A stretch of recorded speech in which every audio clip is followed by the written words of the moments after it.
పరికరాలు చాలా ఉపయోగపడి చెప్తాం. వారికి నా ధన్యవాదాలు. అలాగే మిస్ పి శృతి 10th క్లాస్ ఈ కుట్లు అల్లికల గురించి ఇది అలాగే రత్నకుమార్ ఆర్ట్ అండ్ స్కిల్ గురించి చెప్పారు.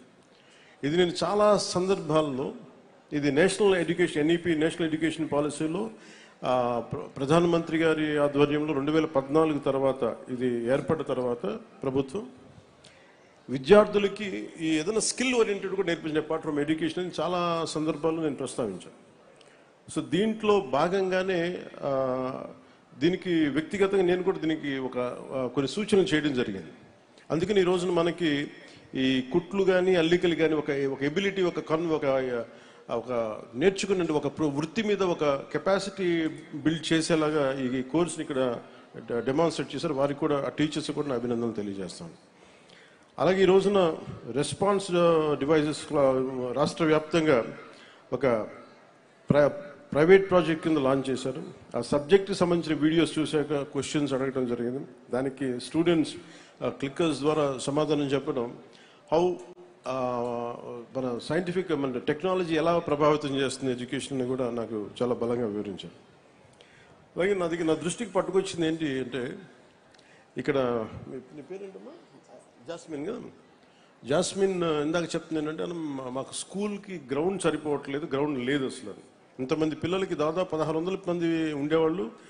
పులారా గారు చెప్తే ఇప్పుడు 800 మంది పిల్లలు ఉన్నారు, 800 పైచిలకే ఉన్నారని చెప్తా ఉంటే అసలు ఇంతమంది పిల్లలు ఆడుకోవడానికి స్థలం లేదు, సరిపోదు. అలాగే లైబ్రరీ చూశాను. సో దీనికి నేను ఎడ్యుకేషన్ మన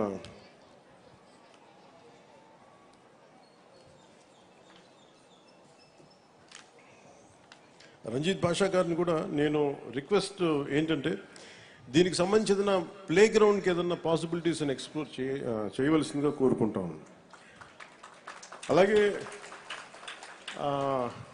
ఇందాక మన కలెక్టర్ గారు మాట్లాడుతూ ఇందాక లైబ్రరీ చూశాను. లైబ్రరీ చూస్తే చిన్న లైబ్రరీ ఉంది, దానికి బీరువాలన్నీ ఉన్నాయి, కానీ లోపల పుస్తకాలు అంటే ఇన్ని వందల మంది విద్యార్థులకు సంబంధించిన పుస్తకాలు లేవని అనిపించింది. అలాగే కంప్యూటర్స్ చూస్తే ఎలా నేర్చుకున్నారంటే ఒక 10 కంప్యూటర్స్ ఉన్నాయి. వాటికంటే నేను నా వైపు నుంచి నేను మీకు ఒక ఫుల్ లైబ్రరీ మీకు డొనేట్ చేస్తాను. ఎందుకంటే మీరు స్కూల్లో నేర్చుకునేది ఒకటి, అధ్యాపకులు చెప్పేది ఒకటి, మీరు స్వంతంగా మీరు పుస్తకాలు చదవటం. ఎంతసేపు కూర్చోబెట్టి ల్యాప్టాప్స్లో కూర్చోవడం, ఫోన్లు చూడటం. తల్లిదండ్రులు కూడా ఎలా ఉందంటే మా అబ్బాయి ఫోన్ పట్టుకొని ఇలా టచ్ టెక్నాలజీ మొత్తం తిప్పేస్తుంది, బాగా ఎడ్యుకేట్ అయిపోయాడు అనుకుంటున్నారు. ఇంగ్లీష్ నేర్చుకుంటే ఇంగ్లీష్ వచ్చిన దానివల్ల మనకు తెలివితేటలు రావు. ది క్రియేటివ్ కెపాసిటీ, ఇన్నోవేట్ చేయగలిగే మైండ్, ఇవన్నీ రావాలి అంటే మటుకు చాలా మల్టీ టాలెంట్స్ కావాలి మనకి. మల్టీ టాస్కింగ్ చేయాలన్నా. అందుకని దానికి మనం స్వయం శక్తితోటి చదువుకోవడం అనేది చాలా ఎసెన్షియల్. అపార్ట్ ఫ్రమ్ మన పిల్లలు మన టీచర్స్ నేర్పించేది కాకుండా. అందుకు మీరు ఇళ్లలో కూడా తల్లిదండ్రులకు కానీ ప్రతి ఒక్కళ్ళకి గ్రూప్ లైబ్రరీ ఇచ్చే 10 మంది ఒకటే ఏరియాలో ఉంటే మీరు ఒక లైబ్రరీని చిన్న లైబ్రరీస్ పెట్టుకోండి. అలాగే కూటమి నాయకులు కూడా, జనసేన నాయకులు కూడా ప్రత్యేకించి పిల్లలకి మీరు పొద్దున పిల్లల ఓట్లు కావాలనుకున్నారు, పిల్లలకి మీరు ఏం చేయకుండా ఓట్లు ఎలా అడుగుతారు మీరు అందరూ. అందుకని పిల్లలకి ఏదైనా కనీసం లైబ్రరీస్ లాంటివి మీరు పెట్టండి, మొబైల్ లైబ్రరీస్ లాంటివి.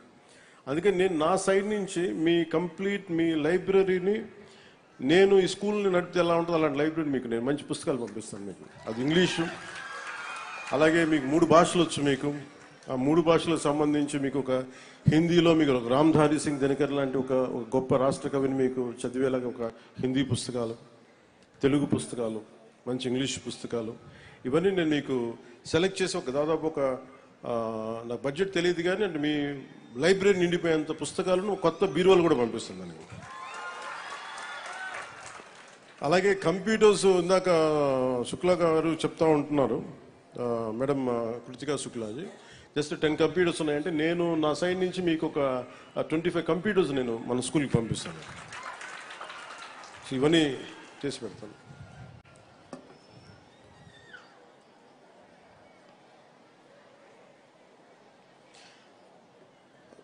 యాస్మిన్ గారు ఇందాక మీరు మార్షల్ ఆర్ట్స్ నేర్పించింది ఎవరమ్మా?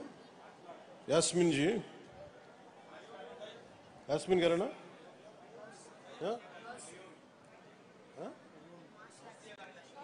గౌసియా.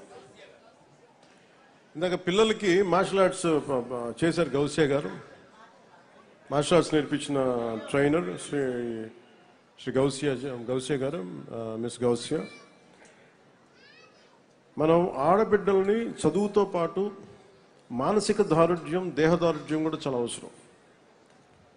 అలాగే మన మధ్యాహ్న భోజన పథకంలో, డొక్కా సీతం మధ్యాహ్న భోజన పథకంలో ఒక నరిషింగ్ మీల్, క్వాలిటీ మీల్, అలాగే మంచి బలం ఉండే తిండి పెట్టడం కూడా కూటమి ప్రభుత్వం ముందుకు తీసుకెళ్తాం. అలాగే మీరు ఇప్పుడు నాకు అనిపించింది, రమ్మా మీరు రిటర్న్ చెప్పు, అంటే మన చిలకలూరిపేటలో ఒక ఆడబిడ్డ కూర్చోబెట్టి, అంటే నేను ఆవిడ గౌసియా గారు నేర్పించడం నాకు చాలా చాలా ఆనందం అనిపించింది.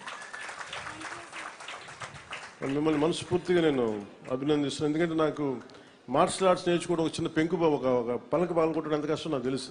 అలాంటిది ఆడపిల్లల చేత నేర్పించారు. I truly appreciate. Thank you.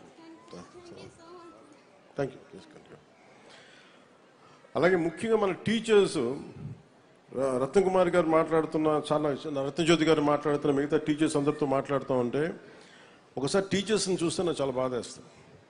ఇంట్లో ఇద్దరు పిల్లలు ఉంటే తల్లిదండ్రులు, మా ఇంట్లో చూస్తున్నాను కదా, పిల్లల్ని స్కూల్కి పంపించేస్తే కొంచెంసేపు మాకు ఇంట్లో ఫ్రెష్గా కూర్చోవచ్చని చెప్పి తల్లిదండ్రులు అనుకుంటూ ఉంటారు. అలాంటి ప్రతి తల్లిదండ్రులు వదిలేసిన బిడ్డని టీచర్ చూసుకోవాలంటే టీచర్కి వెళ్ళాలి. వాళ్ళ ఇంట్లో బిడ్డల్ని అక్కడ వదిలేసి ఇక్కడ కూర్చొని వీళ్ళ అరుపులు, వీళ్ళ కేకలు, ఒక్కళ్ళు కాదు ఇద్దరు కాదు, కనీసం క్లాస్ రూమ్కి 30 మంది ఎంతోమంది ఉంటారు, వీళ్ళందరూ అరుపులు కేకలు పట్టించుకోవాలి, అలసిపోతారు. వాళ్ళు ఇంటికి వెళ్ళి వంట వార్పు చేసుకోవాలి, వాళ్ళు ఇంటికి వెళ్ళి అన్ని పనులు చూసుకోవాలి. దాంతోపాటుగా మనం చదువు నేర్పించాలంటే ముఖ్యంగా విద్యార్థులకు చెప్తాను, మన టీచర్లకి ఒకసారి విసుక్కుంటారు మనల్ని. అవసరమైతే ఒక చిన్న విసుగ్గా ఒక చిన్న దెబ్బ వేస్తారు. మనం అసలు వాళ్ళ చేత దెబ్బ కొట్టించుకోకుండా మనం కనుక ఉంటే మన వాళ్ళకి కూడా మన బరువు తగ్గించిన వాళ్ళం. అందుకని టీచర్స్కి ప్రత్యేకించి మనం విద్యార్థులకి మీరు ఆ గౌరవం ఇవ్వడం నేర్చుకోండి.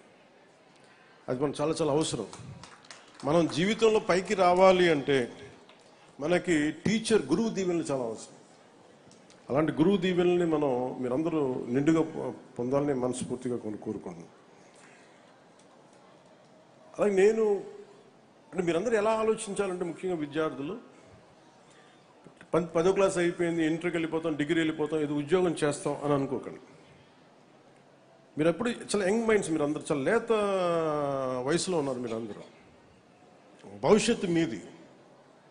ఇక్కడ ఉన్న వాళ్ళందరికీ భవిష్యత్తు మీరు ఉదయించే సూర్యులు. మీరు కొంతమంది ఇప్పుడు కూర్చోబెట్టి మధ్యాహ్నం సూర్యులు ఉన్నారు, అస్తమించే సూర్యులు ఉన్నారు, కానీ ఉదయించే సూర్యులు మీరు.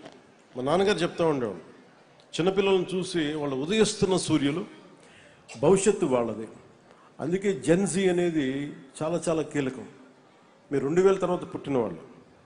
మీకోసం ప్రతి రాజకీయ నాయకుడికి బాధ్యత ఉండాలి, అలాగే ప్రతి అధికారికి చాలా బాధ్యత ఉండాలి. చదువు అనేది మీ భవిష్యత్తుని మార్చేస్తుంది. మీ చేతిలో చాలా బలమైన ఆయుధం.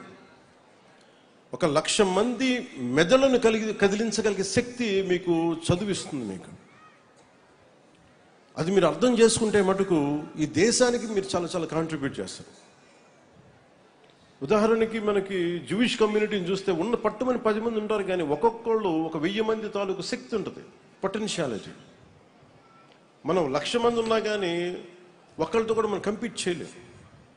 అందుకని మనం ఎలా కంపీట్ చేయాలి? ఎక్కడో అబ్దుల్ కలాం గారు చూడండి, ఎక్కడో చిన్న మారుమూల రామనాథపురం అనే ఊళ్ళో కూర్చొని ఆయన మిసైల్ మ్యాన్ ఆఫ్ ఇండియా అయిపోయారు. భారతదేశ రక్షణ క్షిపణి వ్యవస్థకి ఆయన ఒక మాస్టర్ అయిపోయారు ఆయన. అంటే ఆయన తమిళ మీడియంలో చదువుకున్నారు, ఇంగ్లీష్ మీడియంలో చదువుకోవాలి. So medium is not the question.